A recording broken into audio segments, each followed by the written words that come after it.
बिस्मिल्लाहिर्रहमानिर्रहीम अस्सलामुअलैकुम। आपको इन्फो टीवी में खुशामदीद कहते हैं। आप सब जानते हैं कि पूरी दुनिया में फ़ाइनेंशियल क्राइसिस की वजह से, कोविड की वजह से जो है बहुत से लोग परेशान थे और बहुत से लोग जो हैं मूव करना चाहते हैं।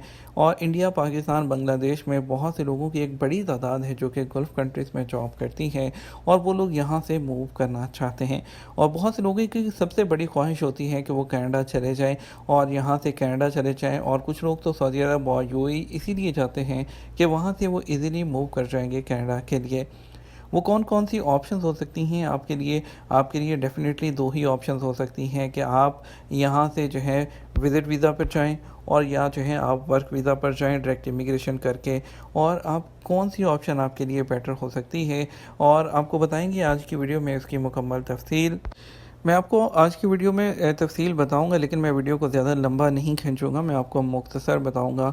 आपको जो है यहाँ पर शॉर्ट जो सबसे वे है कि आप सऊदी अरब से कनाडा मूव कर जाएँ, वो होता है कि आप यहाँ से विज़िट वीज़ा अप्लाई करें सऊदी अरब से कनाडा का।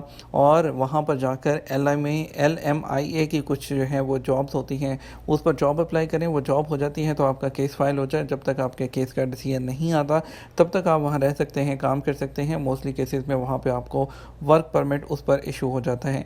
आपके लिए विज़िट वीज़ा की कौन सी रिक्वायरमेंट होगी और टूरिस्ट वीज़ा के लिए, उसके लिए आपको सबसे पहले एक IMM 5257 फॉर्म होता है जो कि फ़िल करना होता है। और उसके बाद IMM 5707 आपको जो है विज़िट वीज़े का जो फॉर्म होता है वो आपको फ़िल करना होता है। इसके अलावा IMM 5257B एक फ़ॉर्म होता है, ये फ़ॉर्म भी आपको जो है फ़िल करना होता है। उसके बाद आपको VFS जो है यहाँ पर होता है सऊदी अरब के अंदर, जो VFS के ऑफ़िस हैं रियाद के अंदर है, खुबर के अंदर है। आपको वहाँ से अपॉइंटमेंट लेनी है, जद्दा के अंदर भी है। और वहाँ पर आपको अपने तमाम डॉक्यूमेंट जो है वो सबमिट कर देने हैं। अब उसके लिए डॉक्यूमेंट कौन कौन से चाहिए होते हैं, आपके पास वैलिड पासपोर्ट होना चाहिए, आपके पास बैंक स्टेटमेंट होनी चाहिए। और बैंक स्टेटमेंट तकरीबन आपके पास 12 से 15 हज़ार कैनेडियन डॉलर की एटलीस्ट उसमें आपकी होनी चाहिए। 3 से 6 माह तक उसमें कम से कम इतना बैलेंस होना चाहिए। ठीक है, वो कैनेडियन $15,000 होते हैं। आप इसको रियाल में कन्वर्ट करें तो तकरीबन 45,000 रियाल बनते हैं। ये आपके पास होना चाहिए। आपके पास letter of introduction from the employer होना चाहिए कि आपके पास जो आपका कफ़ील है या आपकी कंपनी है उसमें आपकी सैलरी वगैरह लिखी होगी कि ये बंदा हमारे पास काम करता है, तमाम डिटेल लिखी होगी। और उस लेटर को आपने चैम्बर ऑफ कॉमर्स से अटैच करवा लेना है। लेटर ऑफ़ इन्विटेशन होना चाहिए आपके पास। अगर तो आप बिज़नेस टूर कर रहे हैं और या आप जा रहे हैं वहाँ पर किसी से मिलने के लिए, तो आपके पास लेटर ऑफ़ इन्विटेशन कोई ना कोई होना चाहिए। उसके बहुत से तरीके हैं। वहाँ पर छोटी मोटी एग्जीबिशंस होती रहती हैं। आप किसी भी एग्जीबिशंस में खुद को इनरोल कर लीजिए, वो आपको वहाँ से इन्विटेशन दे देंगे। या आपका कोई फ्रेंड है, रिलेटिव है, वो आपको इन्विटेशन दे दे, वो आप लगाएंगे। उसके साथ होटल बुकिंग होनी चाहिए आपके पास।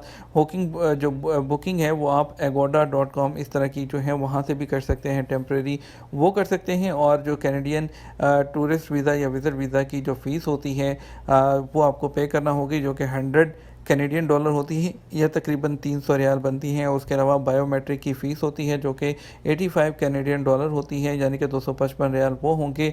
और इसके अलावा biometric fee for a family of 2 और मोर इज़ 170, यानी कि 2 या उससे ज़्यादा के फैमिली मेम्बर हों वो होने चाहिए। इकामा और एग्जिट एंट्री चाहिए होगी, आपको फ़्लाइट की बुकिंग चाहिए होगी। ठीक है, और उसके अलावा अगर आपने पहले कनाडा वगैरह का ट्रैवल किया है या US का वीज़ा आपके पासपोर्ट पर लगा है तो आपको स्पेशल ट्रीटमेंट मिल सकता है। और हो सकता है कि आपकी जो फ़ाइल है या आपका जो वीज़ा है बहुत जल्दी लग कर आ जाए। नॉर्मली कनाडा का विज़िट वीज़ा के जो प्रोसेसिंग टाइम होता है वो 40 दिन का होता है, लेकिन नॉर्मली 3 हफ़्ते के अंदर अंदर जो है वीज़ा लग कर आ जाता है। और जो है नॉर्मली ये एक सिंपल सा प्रोसीजर है जो आपको बताया है। अगर ये रिक्वायरमेंट आप पूरी करते हैं, आप अपने जो डॉक्यूमेंट आपको बताए हैं ये रेडी करें। रेडी करके VFS के ऑफ़िस में अपॉइंटमेंट लें, वहाँ जाके ये तमाम डॉक्यूमेंट सबमिट कर दें तो इंशाल्लाह आपका वीज़ा लग सकता है। मज़ीद डिटेल्स चाहिए तो आप नीचे कमेंट कर दीजिएगा, इसको बता देंगे, क्योंकि अगर इन डिटेल जाएंगे तो वीडियो बहुत लंबी हो जाएगी, इसलिए मुख्तसर आपको बताए हैं। उम्मीद करते हैं वीडियो आपको पसंद आई होगी। अपना ख्याल रखिएगा। अस्सलामु अलैकुम।